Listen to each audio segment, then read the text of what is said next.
Hi, and welcome to a brand new video. Today we'll be tackling the two-sum problem in which you have an array integers and you need to return the two indexes that sum up to a target.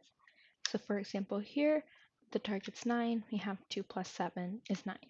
So we return 0 and 1 because those are the indexes.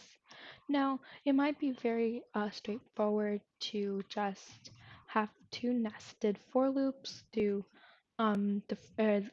just looking for different integers and just you can add them, but that takes O n squared time, and we obviously want to decrease that to something around O n at time.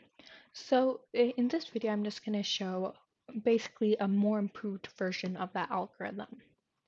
So what you're going to want to do is that we're just going to quickly create an array list.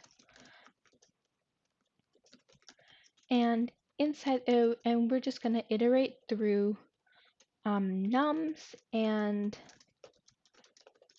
add that to the array list. And that's because when we iterate through nums and we can refer the dot contain and the dot index of functions of an array list. So what you're going to want to do is you're going to want to say if array.contains target, and actually let's create a variable for this. So int num is equal to target minus nums of I. So if it contains num and array.index of num is not equal to I, then all we need to do is return new int of I and array.index of num.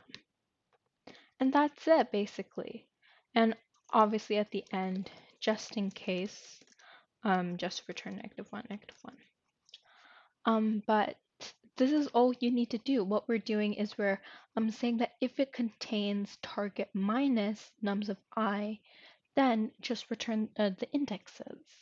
So instead of having to iterate O n squared, we can reduce that time to O of n, even though we do have to add these to an array list just so that we don't have to create our own custom functions and then have to do that and have to iterate through every single time we want to do a contains. It's still much more efficient than the other possible solution. So let's run this. And you can see here that with the example from the notepad, we have the same exact array and we still get 0, 1. We can try with this one right over here.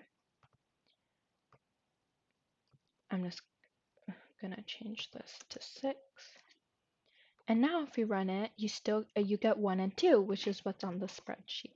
So hopefully this video was helpful and helped make a more better version of another possible two-sum algorithm. So see you in the next video.